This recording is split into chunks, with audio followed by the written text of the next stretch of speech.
What's up, Gainesville? This is Colleen DeGroff with Coldwell Banker MM Parish Realtors in Gainesville, Florida, here to talk to you about real life and real estate here in Gainesville, Florida. If you are a home buyer looking to buy a house here in Gainesville, here are a few tips and tricks and hints to make it more likely that you will get the home of your dreams. Your first step as you are looking for a home is to be pre-qualified by a lender. What that means is you contact a lender, you talk to them on the phone for a little bit, and based on the information that you are telling them, they can give you an idea of how much you can get a loan for. Later on in the process, when you find a house that you like, you'll have to provide documentation to a lender just to solidify that you can get that loan. So that's your first step. You need to be pre-qualified. Also, as you're picking a lender, are they accessible to you? Are they available to you on the weekends? Are they available to you after 5 o'clock during the weekdays? They work for you. Most of our deals happen after 5 o'clock on the weekdays and on the weekends. You'll be spending the next few months with the lender as you buy your house, so it's a really important thing to have a good working relationship.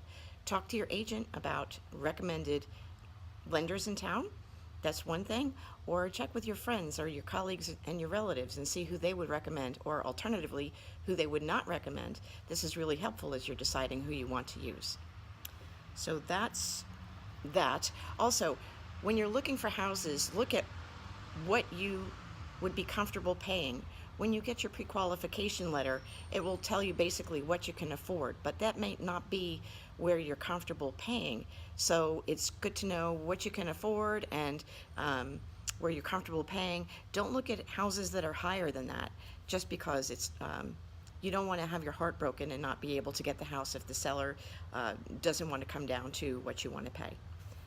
So we do know that sellers will take what they're asking. Any other price needs to be negotiated. 2018 here in Gainesville was a very strong seller's market. It's anticipated that it's also going to be a strong market in 2019. Under $300,000 and under, it's a strong seller's market. That means we have many more buyers than we have sellers, which means sellers know what they have in their house, how much they're willing to take for their house, and generally lowballing is a very, very bad idea in a seller's market. If you want the house, don't lowball. Come in with a strong offer. It's not unusual for houses in that price point to be going for at or over asking, or very close to asking. Coming in with something low is not likely to be accepted. So if you want the house, I'd recommend strongly you come in with a strong offer. Multiple offers in this market aren't uncommon, so it's good to put your best foot forward and put together a strong offer.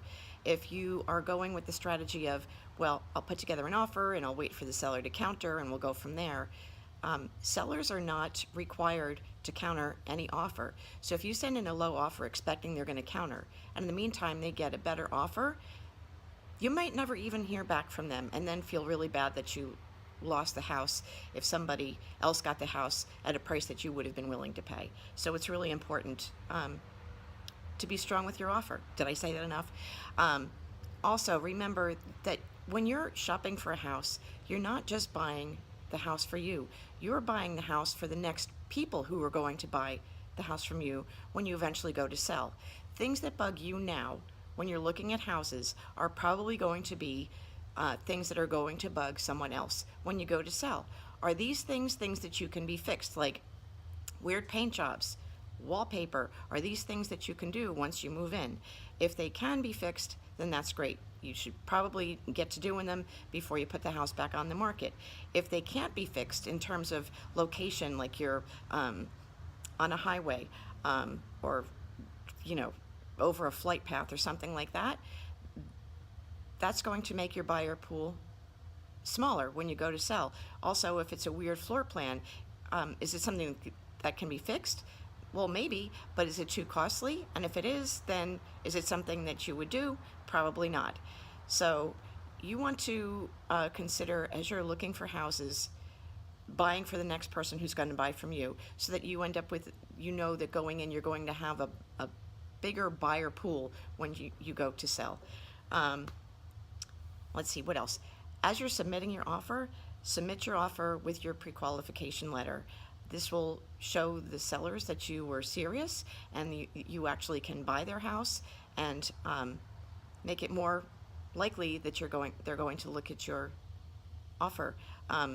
Also, because we're going into multiple situations, you don't want to be stuck in a situation where you're running around at the last minute trying to get a new pre-qualification letter in order to put an offer on a house. That goes against you. So that's also something to keep in mind. I hope these tips are helpful. If you have any questions, please give me a call. This is Colleen DeGroff with Cole Banker, Emmett Parish Realtors in Gainesville, Florida, and happy hunting.